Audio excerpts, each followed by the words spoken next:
Welcome to the chaos sector. I think everyone is on the same page regarding the Halloween franchise. Danielle Harris was basically blackballed from the franchise, yet didn't know at the time. I'm pretty sure she figured something was off and how her character was gruesomely killed in the finale. For Jamie Lloyd to be classified as a scale character who dies off in the first moments of the film showed how little they thought of her role in the franchise. Now, let's dig deeper into this issue.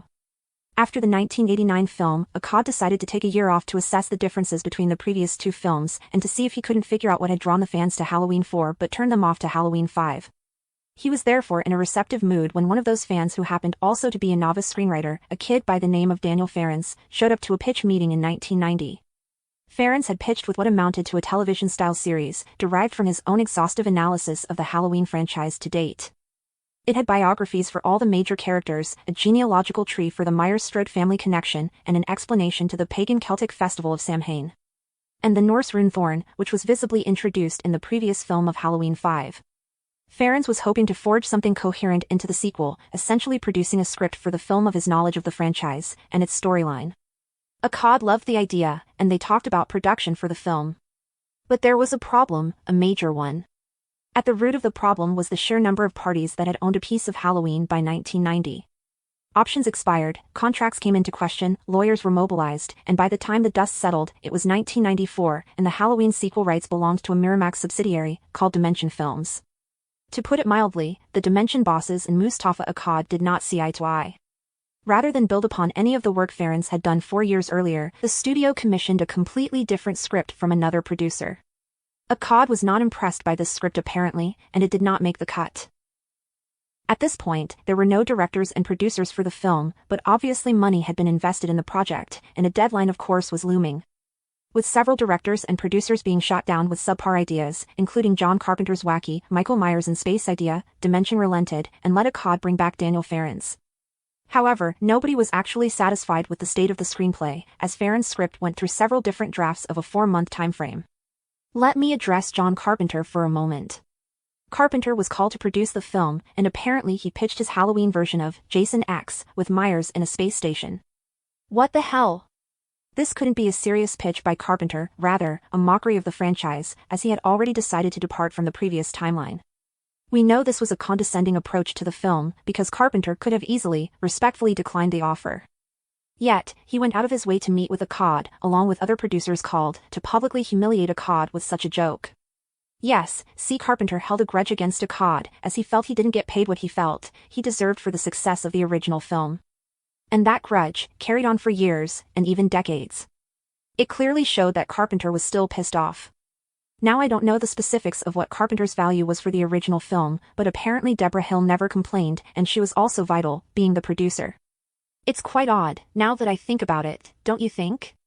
We know Carpenter was an established director in Hollywood at the time, as was Hill. It appears to me that Carpenter wanted to regain his quote, power in the Halloween franchise. Which came soon after, in a subtle manner. But let's continue. Casting then produced its own set of headaches. Farrens had written in important roles for a now-adult Tommy Doyle and a now-adolescent Jamie Lloyd, and Akkad wanted to bring back both Brian Andrews and Danielle Harris to reprise their roles. Andrews, however, had gotten out of the acting business after 1987 and no longer had an agent. No one involved in the production of Halloween 6 could figure out how to get in touch with him to offer him the job. Harris, meanwhile, basically was ignored during negotiations by the studio, whose accountants saw no reason to pay a teenaged actress anything more than a SAG scale for a role that amounted to only a week's worth of work. This SAG scale stands for Screen Actors Guild. Guild is another term for money. Now if you recall in the previous episode, Harris explained how an individual referred to Harris as a scale character, right? Well, not only this, but she was offered the minimum wage on the SAG scale also, of approximately $800 to $1,000. Minimum compensation per film or segment of film, more than 10 minutes in length, is worth approximately $1,000. Minimum compensation for less than 10 minutes in length is approximately $800. Now that scale has increased since 1995, but it's more about what they offered Harris for an entire week of work. This was the minimum wage for a week, which is similar to a minimum wage with typical jobs outside of the movie industry. This wage is for an actress who was relatively famous at the time. And was the daughter of Laurie Strode in the franchise, and the niece of the killer of that franchise. Would you pay this actress a minimum wage with this resume? If Harris had spent thousands of dollars to be emancipated for this very film, shouldn't she see a financial return for her efforts to be a part of that film? She legally became an adult to return to play Jamie Lloyd, that is dedication. While the basic theatrical scale for films is approximately $1,000 per day. Apparently Harris had requested $5,000 for her role, which would be the basic theatrical scale, for a week of work on the film. That's $1,000 a day, for 5 days. This was actually less than what Harris was paid for her previous films, which means it wasn't truly about paying her more money, it was about using that to discourage her from being in the film. I'm not saying Danielle Harris was a superstar actress who deserved the same pay as a more popular actress, but she undoubtedly carried the franchise in Curtis's absence. Although she played in 2 films of 1988 and 1989, the impact of those films has lasted to this day, with Halloween fans. And if we were to base it on just appearances in each film, both Curtis and Harris starred in the same amount of films, going on the original timeline. Curtis in 78 and 81, and Harris in 88 and 89. But then again, Harris edges her out, with her character physically in the 95 finale. Scoreboard, Harris wins. Now this doesn't seem like a big deal, but if Jamie Lloyd is in 3 films of the original timeline, and Laurie Strode is in only 2, doesn't this indicate that the storyline had moved on to Jamie Lloyd versus Myers? Of course, it naturally happened. Danielle Harris's character in Jamie Lloyd had become the face of the franchise, right? And to suggest that they didn't feel the need to pay her above the minimum wage because Harris was a teenager? Oh really? Teenagers were getting paid pretty good money in the early to late 90s for films and television. And on top of that, Harris was a child actress who had played in many films and appeared on many television shows. Harris was an established actress before her role in Halloween. Maybe the biggest factor is Jamie Lloyd was the daughter of Laurie Strode, the only other main character in the franchise alongside Michael Myers and Dr. Loomis. If this doesn't warrant a bigger paycheck based on importance in a film's plot, then I'm dead. So clearly, the accountants didn't respect Danielle Harris the person, the actress, and most definitely didn't respect her role as Jamie Lloyd in Halloween. But it's not just these accountants, it is Dimension Films who were to blame. The accountants work for the studio, and they have the final say on how much the actors and actresses will make for their work. Dimension Films also butchered Farron's idea. Obviously there were adjustments to the final script. It's a business, and in Hollywood, Farron's script can be altered from what he originally planned. Halloween, Curse of Michael Myers, was actually altered to reintroduce Laurie Strode in the next film. Remember, the 1995 film was the finale of the original timeline, but wasn't supposed to be. Even with Jamie Lloyd being killed off, they still had Tommy Doyle, Kara and Danny Strode, Dr. Wynn was still around, Myers obviously was still alive, and Stephen Lloyd, Jamie's baby. If Myers was still alive, what happened to the sequel? Well, although those characters still existed, the tampered script was designed to abruptly end any and everything that would have developed from it. If you eliminate Jamie Lloyd from the storyline, then obviously someone else has to come into the franchise. Or, come back to the franchise. Dimension Films intentionally offered Harris the minimum wage because they knew she would more than likely reject it. After her emancipation, Harris was on her own, struggling to survive as a young actress. What Dimension offered her simply did not translate to her impact in the franchise, which Harris will forever be remembered for. But the way they treated her role may have been the straw that broke the camel's back. Having Jamie Lloyd massacred by Myers was actually a very sad scene when I watched the film for the first time. The way Jamie reaches out to her uncle, pleading for him to help her, and Myers, pretending to offer help, then smashing her body even deeper into the grinder, was completely over the top. It was symbolic, a visual display of what Dimension felt about Jamie Lloyd in the storyline, and especially Harris who played that role. J.C. Brandy did not have any connection to the franchise, so she is not to blame. Ultimately, she is trying to make ends meet just like everyone else. To Brandy, she's just acting in a film. But to Harris, that scene was unacceptable. This was strategically done to discourage Harris from accepting the role. And since Harris didn't accept the role, her replacement in Brandy would accept the role, and the studio could cunningly eliminate Jamie Lloyd from existence. Once this had occurred, 3 years later H2O was released. Guess who produced the film? You guessed it, Dimension Films. And guess who returns? You guessed again, Jamie Lee Curtis. And guess who was involved with the production of the film? John Carpenter and Deborah Hill. I believe John Carpenter specifically wanted to have Jamie Lee Curtis maintain her role as the main character of Halloween, no matter what timeline or storyline it had. The character Laurie Strode was based on a real person who just so happened to be an old girlfriend of Carpenter at some point in his younger years. So the character holds sentimental value, but this does not justify destroying another character to see your so-called cherished character be the only significant character in the franchise. Maybe, just maybe, Carpenter had an influence on eliminating Danielle Harris to bring back Curtis. Laurie Strode was killed off in Halloween 4, she was no longer a character in the storyline. I'm pretty sure Carpenter did not like to see his old girlfriend and Laurie Strode killed off. Remember, Carpenter had a grudge against Akkad, who was fond of Harris. So, a way to get back at Akkad was to strategically work behind the scenes to gradually undermine the franchise and eliminate Akkad's key character, the adorable niece of Michael Myers. She's killed off in Halloween, Curse of Michael Myers, then H2O is released soon after, with Laurie Strode returning 20 years later. Kevin Williamson wanted to link Jamie Lloyd with H2O, but we can assume that it was none other than Dimension Films who rejected this idea. The same way Farron's pitch was rejected initially for the previous film, Dimension Films rejected Williamson's pitch for the storyline in H2O. And this was to erase everything related to the Jamie Lloyd timeline. Dimension releases H2O in 1998, 3 years after the finale to the original timeline, in 1995. They didn't release it a year later because a lot of fans may have questioned the timing and how ironic it appeared that Laurie Strode returns after Jamie Lloyd was killed previously. But they also wanted to release the film in a timely manner, which would quickly make people forget about the 1995 film. With that being said, the 1995 film was in fact forgotten due to its poor reviews. Yet, it was designed to be forgotten, as the plan was to eliminate the entire storyline. Everyone admitted this, including Curtis. The plan was to erase all of the Jamie Lloyd timeline. And the way to accomplish this was to have celebrities star in H2O. LL Cool J, Michelle Williams, Josh Hartnett, Joseph Gordon created a star-studded cast alongside Jamie Lee Curtis. Even Curtis's mother made a cameo appearance in the film. It was like a fucking reunion, where all of these stars had played in the original Halloween or some shit. LL Cool J? What was the pitch that made casting select him? Well, the thing is, he didn't audition for his role, apparently he was offered the position. Now there is an odd element to him specifically that I find quite strange. LL Cool J plays in Halloween H2O, right? H2O is also known as water. A year later in 1999, this same LL Cool J plays in a film called Deep Blue Sea. What are the odds of that happening? Maybe a connection to why he was casted for Halloween, right?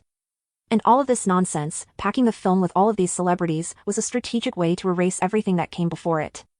Then even more of this, with the sequel to H2O, in Resurrection. Busta Rhymes? Tyra Banks? I guess since Jamie Lloyd was no longer in the storyline, and the grandfather persona of Loomis was no longer around, producers just felt the need to make Halloween an actual Halloween party. Can't take Myers seriously if the cast consists of another rapper and a former model turned gossip television host. This is right up Jamie Lee Curtis's alley. Just treat Halloween like a gotcha game, where a bunch of celebrities star in the film for fun times with Michael Myers. At least the musicians could have made a track for the soundtrack, right? That would have been pretty cool. But they didn't, which showed they didn't really care about Halloween, it was just a chance to grab the spotlight. Guess they have this in common with Curtis. This is clearly an attempt to overwhelm the Halloween fanbase with celebrity cameos, which subconsciously helps in forgetting the previous timeline and accepting what will progress forward in the franchise. And guess who's just as happy as a tomcat? Jamie Lee Curtis. It was like her army of celebrity friends came to assist in her malicious deeds. Now in Resurrection, Laurie Strode is killed by Myers, right? So, how do we end up with another retcon series currently, with Laurie Strode once again? Because there is this petty attitude of Jamie Lee Curtis, who simply won't let Danielle Harris have the last dance. What do I mean? After Resurrection, there were a few things that occurred off-screen. Mustafa Akkad passed away in 2005, and so did Deborah Hill, and in 2007, Rob Zombie dedicated his films to everyone involved with the franchise. And guess who starred in the films? That's right, Danielle Harris. Now in context, Danielle Harris would be the main character in Halloween at this moment, despite playing a supporting character in Annie Brackett. Because everyone used that role as Jamie Lloyd, reimagining Harris as her former character. This was significant in my opinion, due to how Harris was shafted in the 1995 film. It was somewhat retribution for that injustice. But, the old rival couldn't allow Harris to be remembered on the big screen in a Halloween film. And sure enough, the next Halloween released brings Curtis back to the franchise. Have you noticed a pattern here? First Harris stars in 4 and 5, then is killed off in the finale, and Curtis stars in the next Halloween. Then, Harris stars in Zombies Halloween films and is killed as Annie Brackett, and Curtis once again stars in the next Halloween. It's like she's shadowing Harris's every move in the franchise. She just can't help herself apparently, maybe it's the guilty conscience pulling her back. But the problem Curtis constantly had was not being able to create substance in every film made after the 1981 sequel. The storyline created for Curtis in each film, either it be sibling or no sibling, simply will never live up to the storyline of Danielle Harris portraying her daughter in Jamie Lloyd. Curtis claims that she never wanted to do another Halloween film, but is basking in the spotlight of the current trilogy? How many times will you retcon Halloween? I guess since the original timeline was prematurely halted, all Halloween films following have to keep reinventing the wheel. The average audience couldn't care less about these retcons, nor Jamie Lee Curtis. They don't care about the storyline, they only care about seeing a killer in a mask, walking around racking up a bunch of dummy kills in theaters. And that's how they wrote the script, for the average audience. But for those who actually care about a storyline, who is starring in the film, and what the storyline progresses to, are not even interested in watching these retcons. Halloween Ends will be a mercy film ending the nonsense that Curtis created over the past 20 years. Rob Zombie's films had more depth in them, despite the exaggerated exterior of gore and violence. And it stayed consistent with the original storyline of Myers and Laurie being siblings. Yet, as I've stated in previous reviews, if there is no relationship between Laurie and Myers, how can you keep making films with a storyline focusing on these two characters? And this is how you know Curtis is full of shit, when she stated she never wanted to do another film. Because if that were the case, she would have accepted dying in the 2018 retcon, and then the next two sequels would have been Karen and Allison versus Myers. It would have been better that way, and we come back all the way to my original point, of Curtis ruining the Halloween franchise. Even at this point, she is more of a liability to the storyline than a benefit. But this is poetic justice, as she tried to gatekeep the franchise from Danielle Harris, only to end up being dead weight in the trilogy. Jamie Lee Curtis also had a bit of controversy regarding a co-star years prior. She made a statement, or an assumption about actress Ana de Armas. She assumed that Ana was, quote, an inexperienced and unsophisticated young woman, unquote. Now this assumption is based on Curtis's assumption that, because Ana had come from Cuba, that she must be some sort of naive immigrant, who lacks experience in the movie industry, and unsophisticated based on her assumption of Ana's native culture. Little did she know, Ana had much professional experience in the movie industry, and is quite sophisticated. As the saying goes, don't assume, because you'll make an ass out of yourself. But this is beyond a typical ass out of yourself, this is a toxic Hollywood actress, who looks down on others. She apologized, but that's just damage control. Now do you see why I believe Curtis is the reason Harris was killed off in the finale? She has a deep-seated jealousy for younger actresses, who don't grovel at her feet.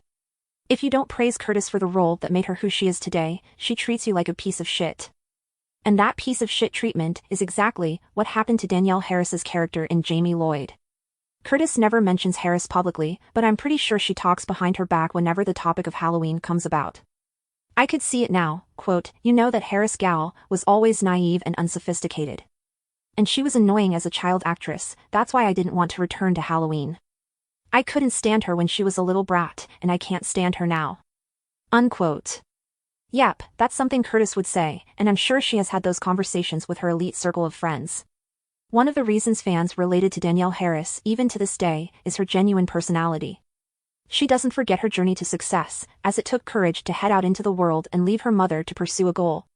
While Danielle Harris made a life decision in emancipating herself for her role in Halloween, Jamie Lee Curtis was basically handed her role of Laurie Strode, based on her mother being a celebrity.